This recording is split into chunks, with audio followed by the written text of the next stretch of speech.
여러분, 요즘 경제 뉴스나 유튜브 보실 때 다들 이것만 보고 계시지 않나요? 연준이 이번에 금리를 올릴까 내릴까? 0.25%를 낮추면 내 주식은 어떻게 될까? 내 코인은 어떻게 될까? 아마 열의 아홉은 이 금리 인하 타이밍만 빠져라 바라보고 계실 겁니다. 그런데 말이죠. 지금 미국 워싱턴 연준 본부에서 진짜 벌어지고 있는 거대한 변화는 사실 금리 숫자 몇 퍼센트가 아닙니다. 지금 연준은요, 물가를 측정하는 기준, 즉 잣대 그 자체를 바꾸고 있습니다. 쉽게 말해서 지금까지 우리가 쓰던 체중계가 아니라 아예 다른 체중계를 가져와서 세상을 재기 시작했다는 겁니다. 그리고 놀랍게도 그 새 체중계 위에 올라가니까 지금까지 안 세던 돈, 보이지 않던 빚들이 무더기로 세어지기 시작했습니다. 20년 전에 이미 땅에 묻혔던 경제학 이론이 관을 깨고 다시 밖으로 나온 겁니다. 이게 왜 무서운 줄 아십니까? 연준이 잣대를 바꾸면 지금까지 연준이 내리던 모든 의사결정의 판이 뒤집힙니다.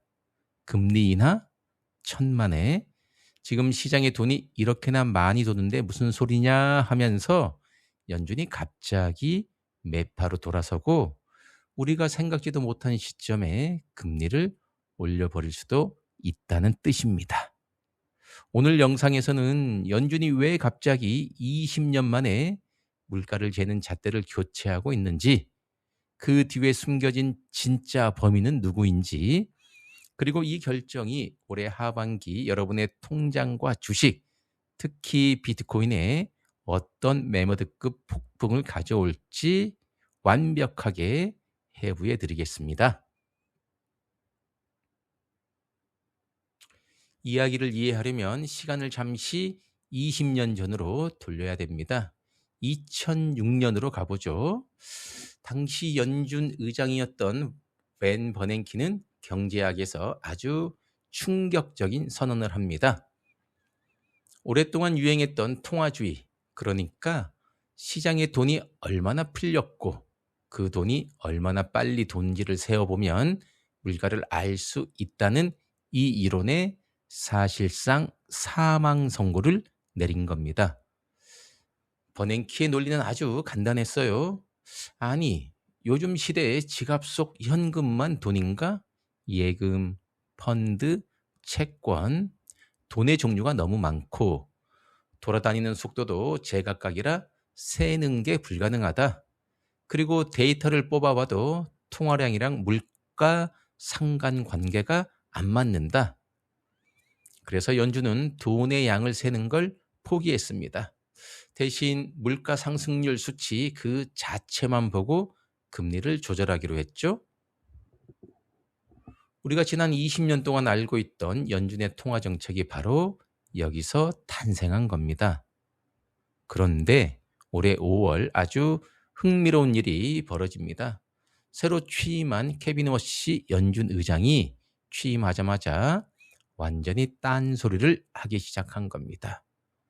20년 전 연준이 통화량을 안 세기로 한 건 치명적인 실수였다. 케빈 워시 의장은 취임 두 달 만에 연준의 통화정책 프레임워크 전체를 다시 들여다보는 TF팀 5개를 전격 발족시켰습니다. 연준이 통화량을 다시 세는 방식을 어떻게 고칠지 그 권고안이 바로 올해 말에 발표됩니다. 도대체 케빈 워시는 무엇을 보았길래 20년 동안 잘 써오던 연준의 방식을 틀렸다고 말하는 걸까요? 연준이 새로 들고 나온 새로운 잣대는 대체 무엇이 다른 걸까요?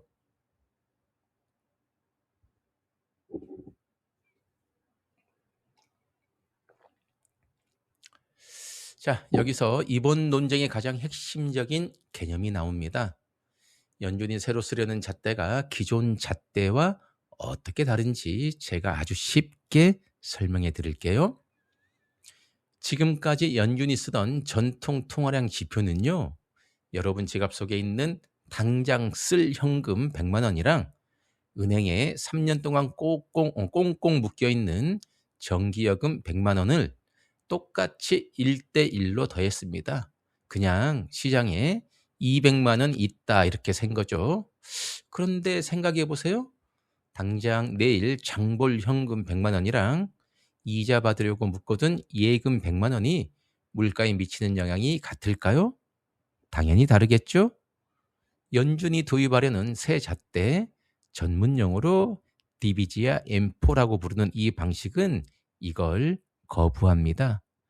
이자를 포기하면서까지 당장 현금으로 쥐고 있는 돈은 곧 시장에 쏟아져 나와 물가를 올릴 돈이라고 보고 무게를 엄청 무겁게 셉니다. 반대로 이자를 많이 주는 예금이나 상품은 묶어둔 돈이라고 보고 아주 가볍게 셉니다. 이걸 물로 비유하면 바로 이해가 되실 겁니다. 지난 10년 넘게 연준이 했던 양적 완화로 늘어난 돈은요, 댐에 가두어둔 물이었습니다.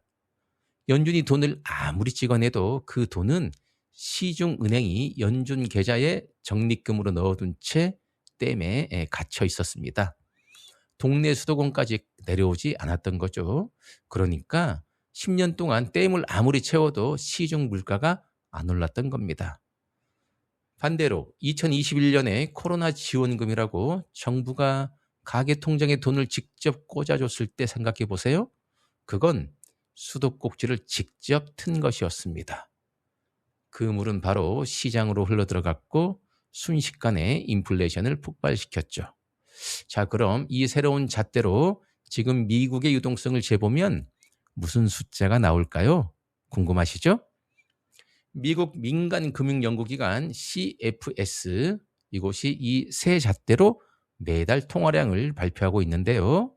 작년 12월에 4.9%였던 지표가 2026년 올해 1월에 5.0%, 3월에 5.8%, 4월에 5.9%, 그리고 최근 5월 발표에서는 6.9%까지 치솟았습니다. 지속적으로 가파르게 오르고 있어요. 그런데 여기서 소름 돋는 이상한 점이 하나 있습니다. 케빈 오시 의장은 취임 전부터 연준 대차대조표를 줄이겠다고, 즉 연준의 댐에서 물을 빼겠다고 공언한 사람입니다. 실제로 지난달 포르투갈 ECB 포럼에서도 나는 2011년 연준을 떠날 때부터 대차대조표를 계속 줄여야 한다고 믿어왔다고 말했어요. 이상하지 않습니까? 연준은 지금 댐에서 물을 빼고 있는데 왜 우리가 이용하는 시중 수도관에는 물이 넘쳐나고 있을까요? 연준 모르게 수도꼭지를 몰래 틀어놓는 진짜 범인은 대체 누구일까요?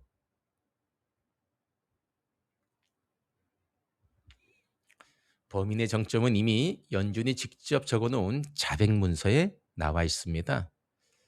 지난 7월 11일 연준이 미국 의회에 제출한 반기 통화정책 보고서를 보면요.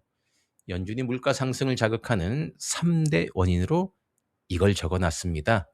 첫째, 관세, 둘째, 중동 분쟁으로 인한 에너지 비용, 그리고 셋째, AI 인프라 증설입니다.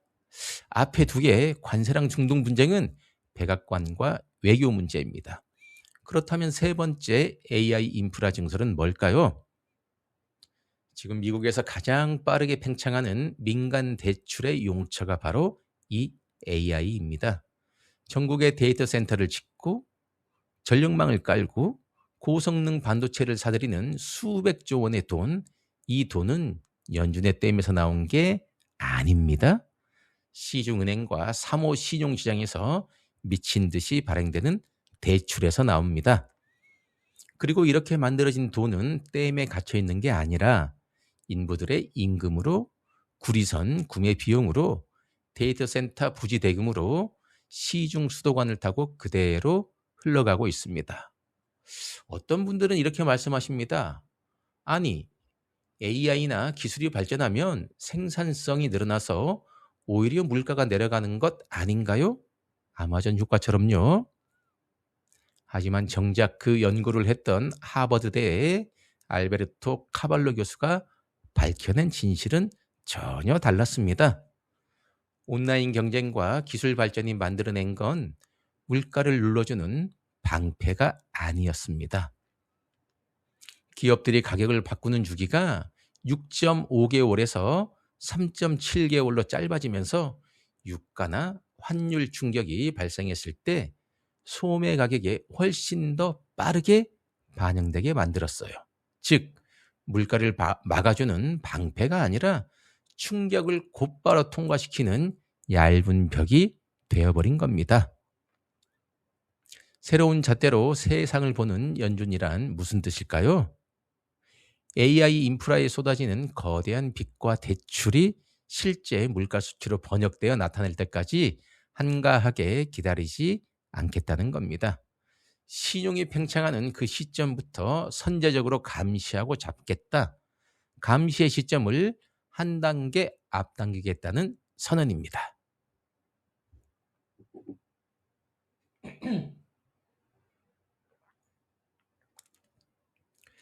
자, 상황이 이쯤 되니까 워싱턴 백악관에서 아주 묘한 기류가 흐르기 시작합니다. 이 부분이 오늘 영상에서 가장 흥미진진한 대목입니다. 트럼프 대통령, 금리 올리는 거 세상에서 제일 싫어하는 사람이죠? 당연히 가만히 있지 않았습니다. 그런데 트럼프의 공격 표적이 아주 이상하게 바뀌었어요. 올해 2월만 해도 트럼프는 케빈 워시가 금리 올릴 사람이었으면 내가 의장으로 지명도 안 했을 거라고 했습니다.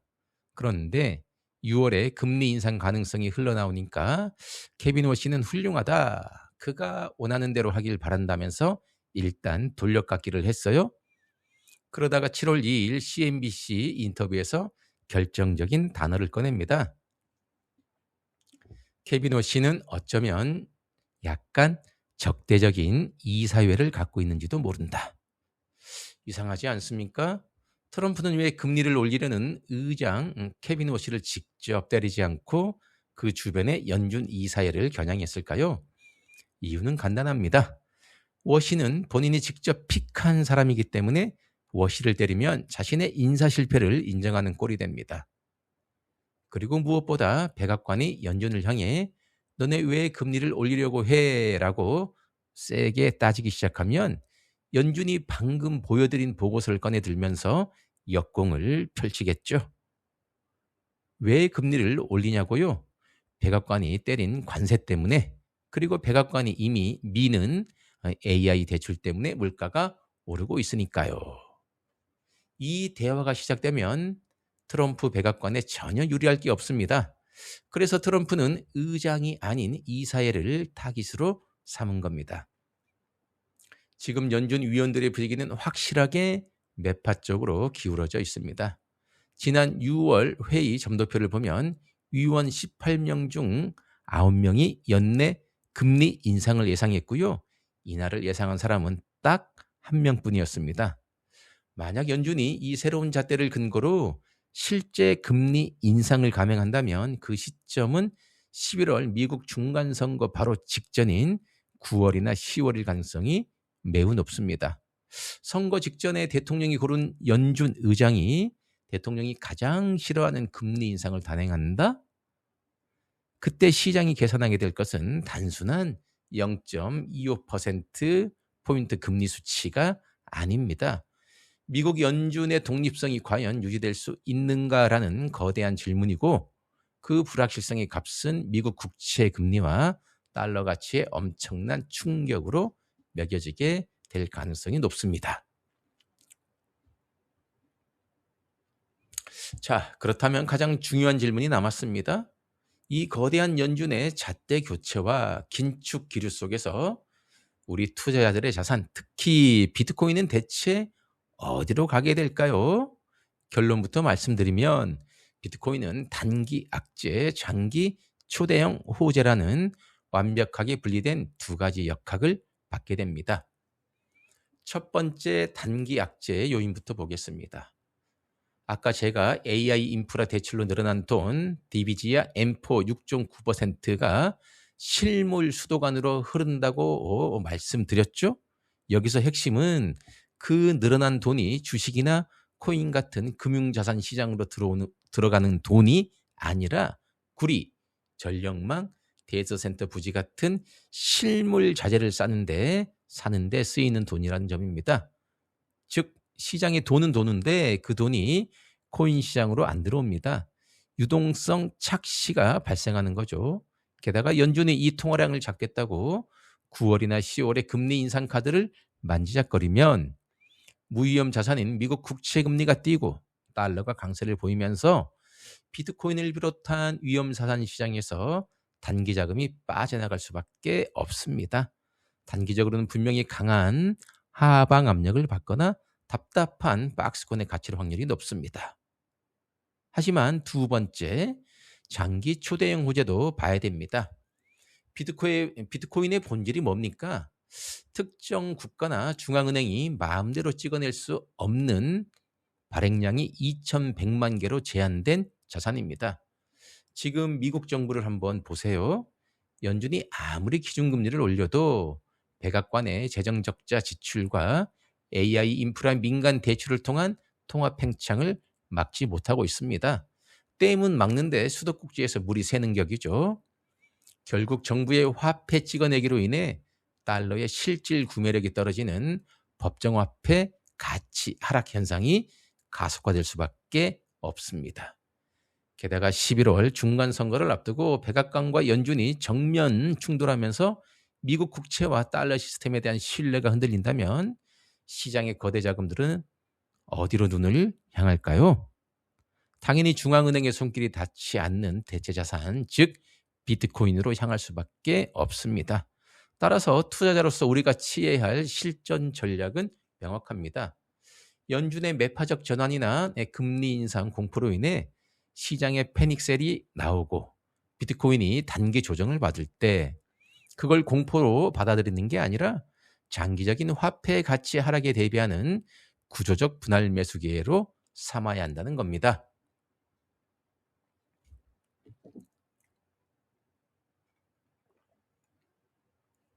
자, 오늘 내용을 정리해 드리겠습니다. 자, 물론 제가 오늘 말씀드린 이 거대한 시나리오도 틀릴 수도 있습니다. 제가 틀렸다는 건 딱 두 가지를 보면 알 수 있는데요.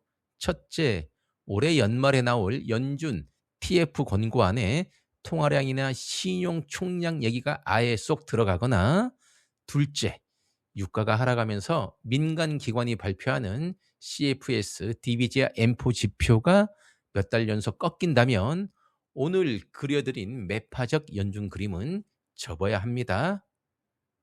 하지만 당장 오늘부터 여러분이 뉴스에서 반드시 체크하셔야 될 세 가지 포인트는 확실합니다. 첫째, CFS, DBG와 M4 지표의 추가 상승 여부.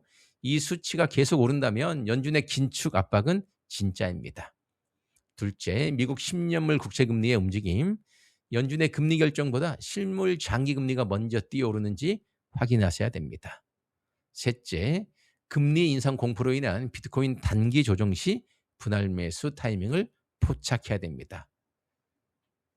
남들처럼 연준이 금리를 0.25% 올리냐 내리냐는 1차원적인 숫자 싸움에 목매지 마십시오. 판을 움직이는 연준의 새로운 잣대를 먼저 읽는 사람만이 다가올 시장의 폭풍 속에서 자신의 자산을 지키고 남들이 보지 못한 거대한 기회를 잡게 될 것입니다. 오늘 영상이 도움되셨다면 구독과 좋아요, 알림 설정 부탁드리고요. 저는 다음 시간에 더 좋은 경제 인사이트로 찾아오겠습니다. 감사합니다.